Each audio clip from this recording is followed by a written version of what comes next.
นบอกว่าต้องมีน้ำใจในกีฬามวยคู่นี้แพ้พัฒนาการลงมากับเป็นคู่กันเป็นได้เป็นรองกันขึ้นมายกที่หนึ่งของมวยคู่ที่สี่มาลีมือเข้าไปลีมือเข้าไปแล้วลีมือยืนเป็นผิดกลัวมาลีมือยัดตัวตีลีมือเข้าไปแล้วยัดตัวตบเต็มมาตัวลีมือมา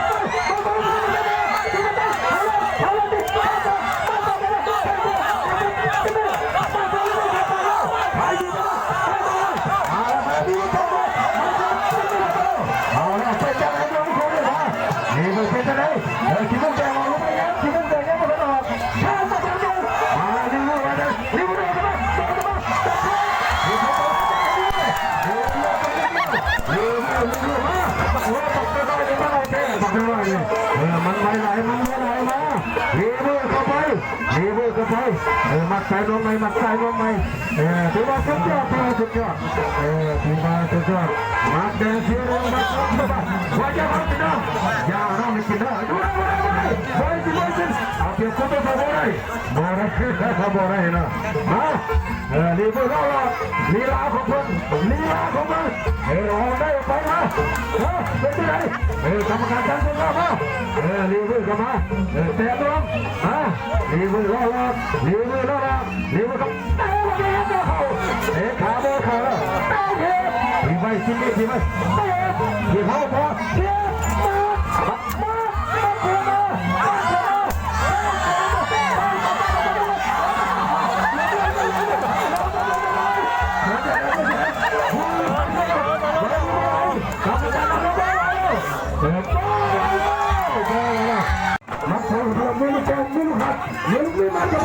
มาจะทำได้ที่ไหนนะทำได้ที่ไหนจะทำได้ประมาทเลยแพ้ต้องออกมัดต้องแพ้ต้องมีมัดใจใจมันจะทิ้งแล้วใจมันจะทิ้งแล้วเบ้อจบมาเลยหาข้อนั่งกันจะกันให้ไรทราบมาเลยให้มันเราใจแล้วเอาพระบาทขึ้นมาเลยเอาพระบาทขึ้นมาพระบาทขึ้นมาเนี่ยกูจะไปเอาน้องกระจับไปเส้นเลยนะเอากระจับไปเส้นเลยแล้วมันใจเส้นกับจูเส้นนะใจเส้นมาจากบ้านน้ำพุกับจูเส้นมาจากบ้านน้ำร้อนกันแล้วแล้วมันคือข้าพวกเขาไป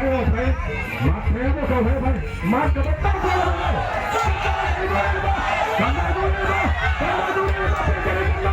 กำลังดูได้เลยบ่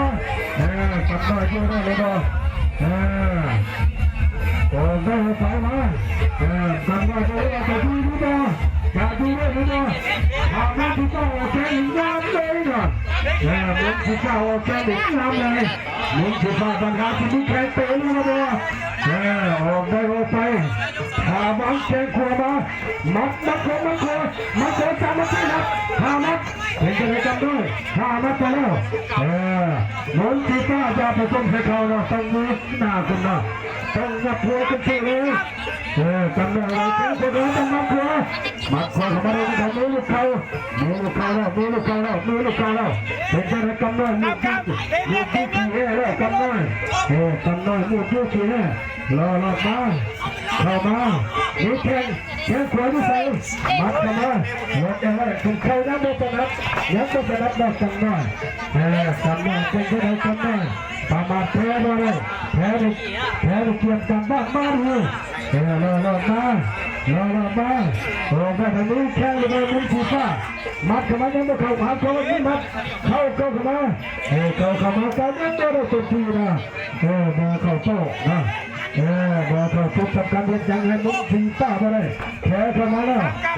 ถึงจะได้กันด้วยถึงจะได้กันด้วย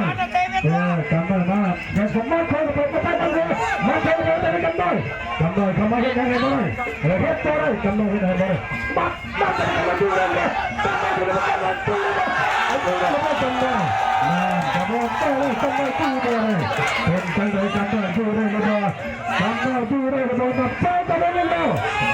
กรรมการคนนี้มันคือป้าเลยกันด้วยดูได้แล้ว